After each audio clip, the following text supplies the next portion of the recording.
Sebelum kita mendengarkan firman Tuhan, mari kita berdoa.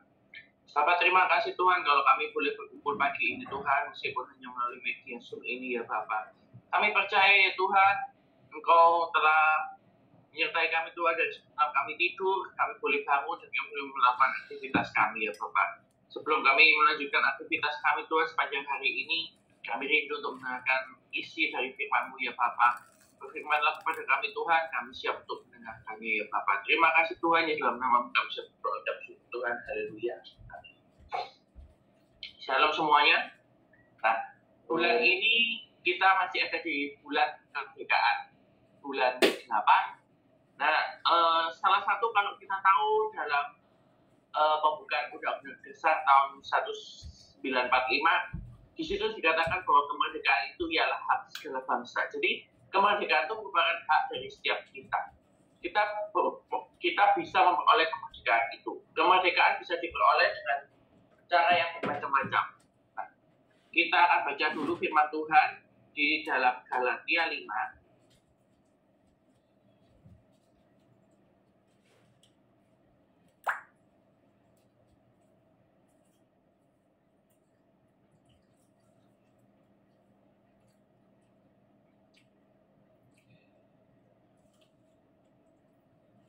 Ayat yang ke-13.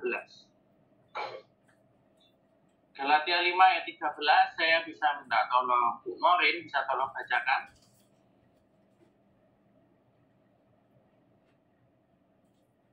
Ya.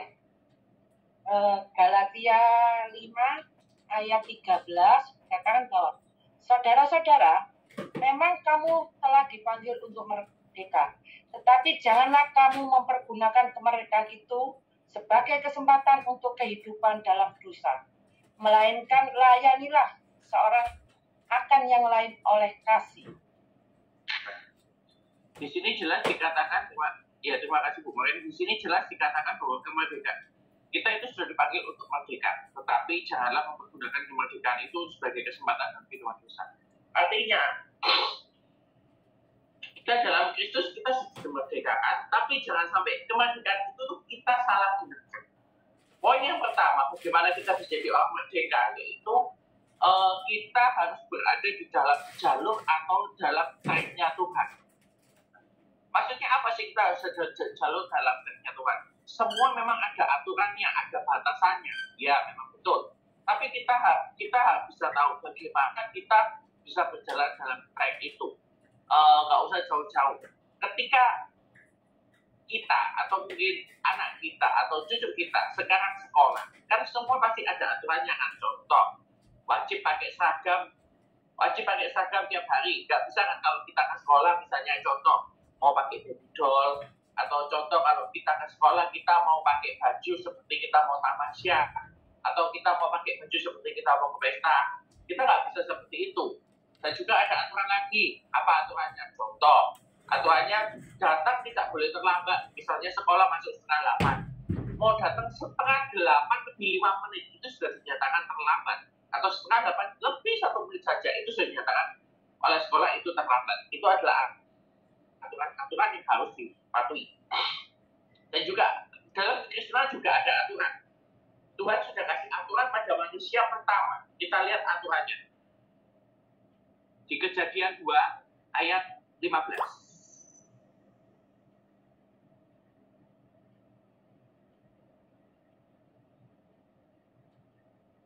Kejadian 2 ayat 15 sampai ayat 17.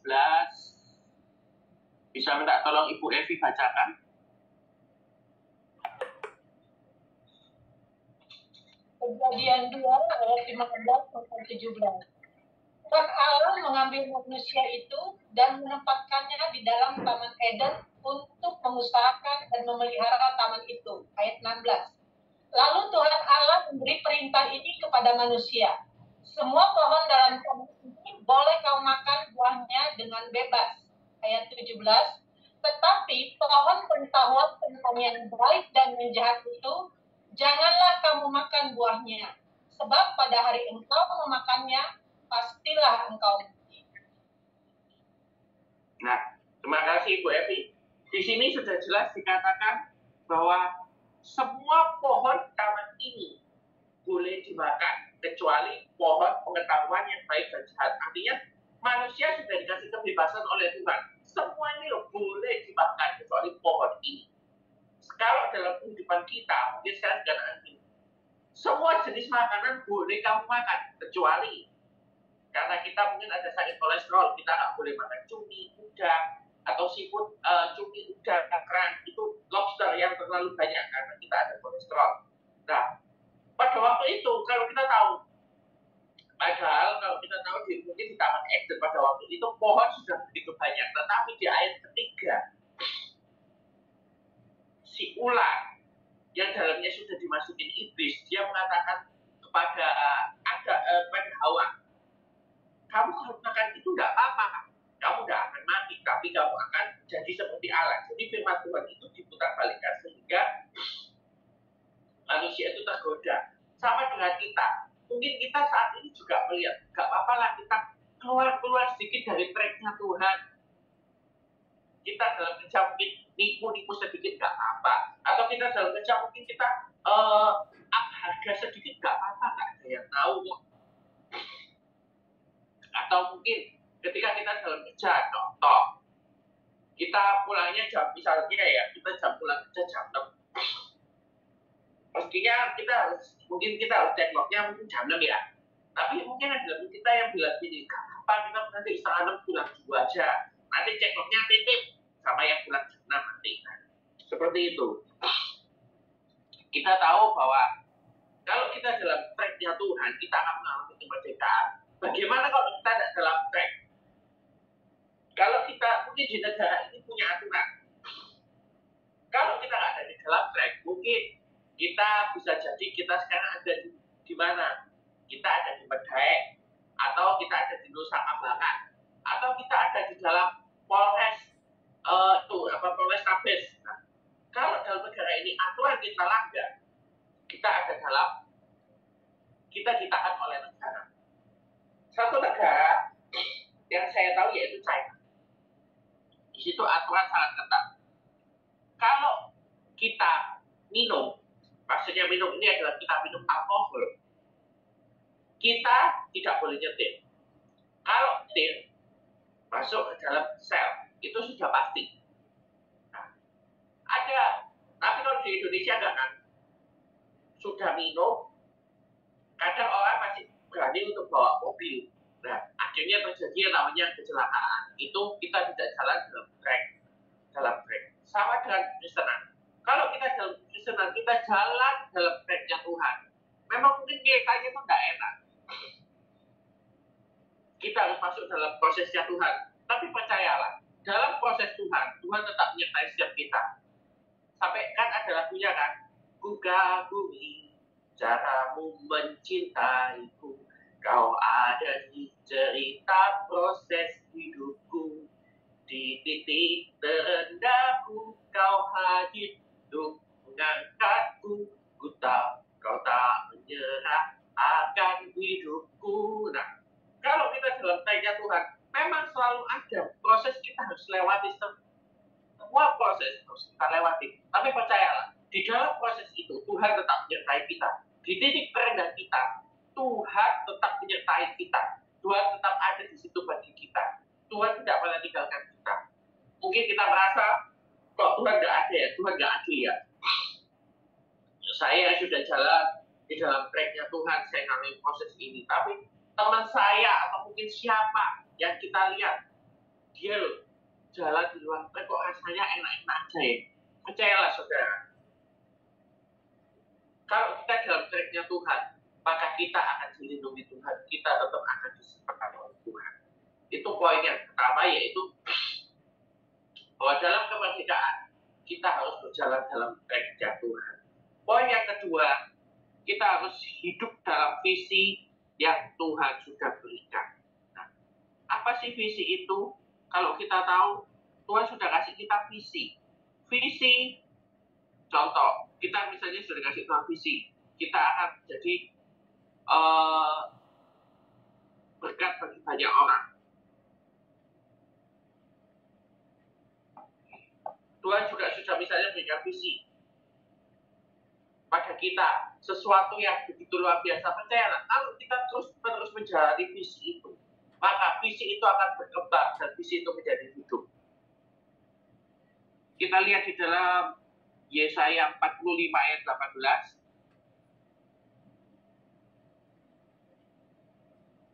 Saya bacakan Yesaya 45 ayat 18. Sebab beginilah firman Tuhan yang menciptakan langit dan dialah Allah yang membentuk bumi dan menjadikannya dan yang menegakkannya, dan ia menciptakannya bukan supaya kosong tetapi membentuknya untuk didiami.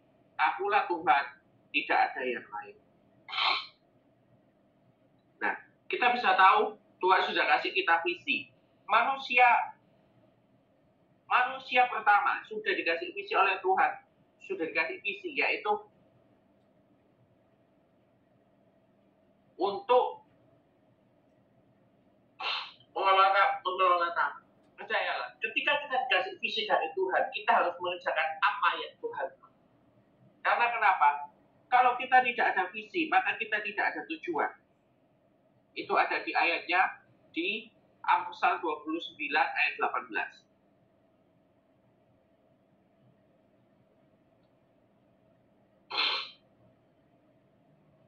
Yaitu di situ dikatakan bahwa bila tidak ada wadu, menjadi liarlah rakyat. Berbahagialah orang yang berpegang pada.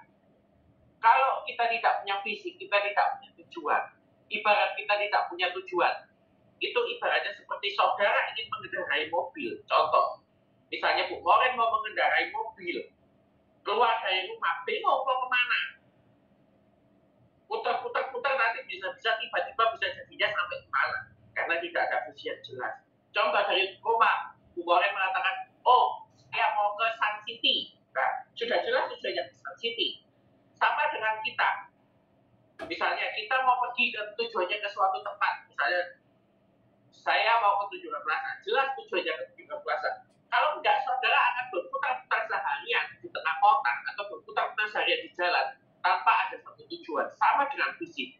Kalau kita tidak punya visi, maka kita tidak tahu apa tujuan hidup kita ke depan. Kita akan bingung. Atau ibaratnya itu kita itu cuma ngikut arus saja. Kalau kita ngikut arus, arusnya baik, oke. Kalau kita ngikut arusnya yang salah, maka kita akan jadi, mungkin kita bisa jadi tenggelam. Tenggelamnya dalam apa? Kita terlibat dalam hubungan-hubungan yang salah, kita terlibat dalam pergaulan yang salah, sehingga itu akan menjerumuskan kita dalam hal yang tidak benar di hadapan Tuhan. Jadi firman Tuhan hari ini mengatakan, yang pertama kita diminta dalam kemerdekaan, kita diminta untuk kita yang pertama berjalan dalam kehendak Tuhan, yang kedua kita diminta untuk memiliki visi, yang ketiga kita diminta untuk mengembangkan setiap karunia, mengembangkan setiap potensi apa yang sudah Tuhan berikan buat setiap kita. Kalau kita tahu dalam kitab Matius 25, mungkin kita sudah sering baca ini, kitab tentang perumpamaan tentang talenta. Dan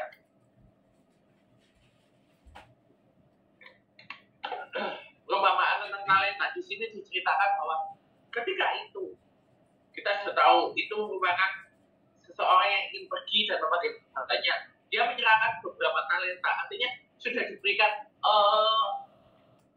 kemampuan untuk dikelola, untuk dikembangkan. Setiap dari kita punya karunia untuk bisa dikembangkan.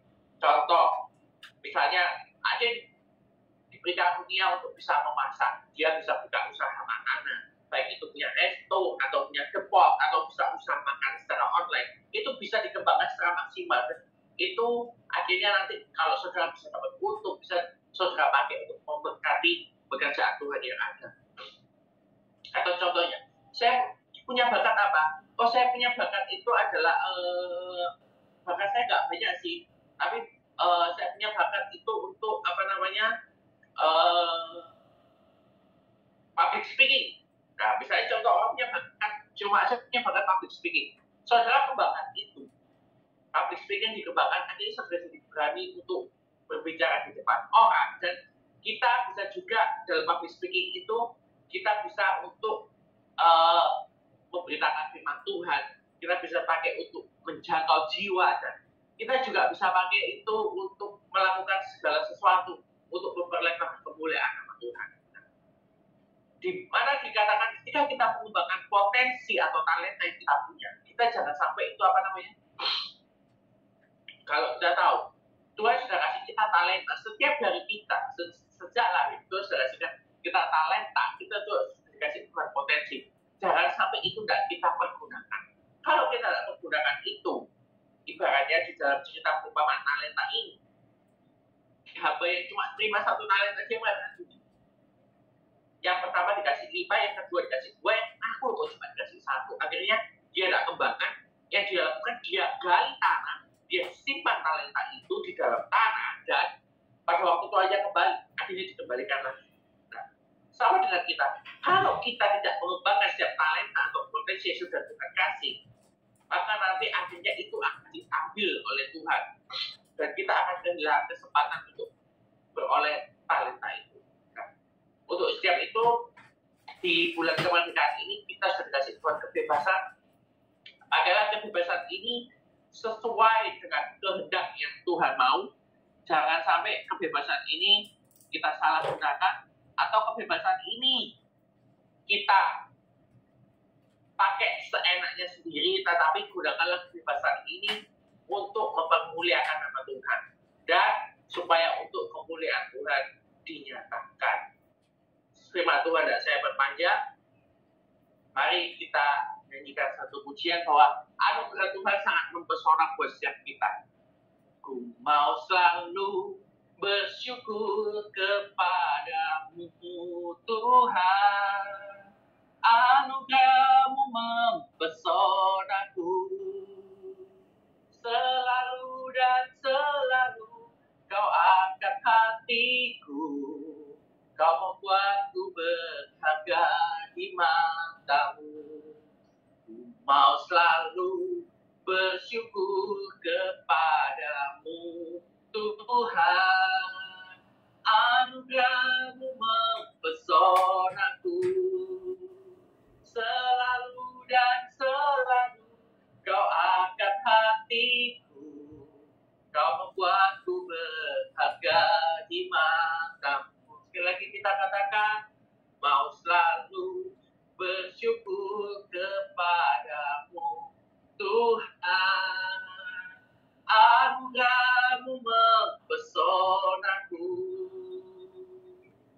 selalu dan selalu kau angkat hatiku, kau membuatku berharga di matamu, selalu dan selalu kau angkat hatiku, kau membuatku berharga di matamu. Tuhan, terima kasih atas firman-Mu yang sudah Kau berikan buat setiap kami Tuhan, bahwa di bulan ini Tuhan, di bulan kemerdekaan ini, Kau sudah berikan kebebasan, Kau sudah berikan freedom Tuhan buat setiap anak-anak-Mu Tuhan, untuk boleh melangkah bersama-sama dengan Kau ya Tuhan.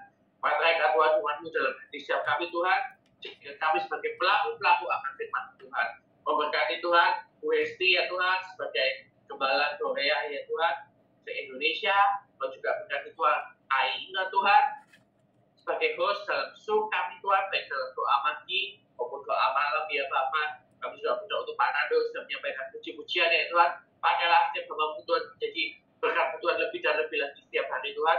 Pengurapan-Mu ada buat setiap hamba-hamba-Mu ya Tuhan. Terima kasih Bapak, terima kasih Yesus. Segala puji kemuliaan yang kami kembalikan pada-Mu Tuhan, di dalam nama kami berdoa dan bersyukur Tuhan. Haleluya.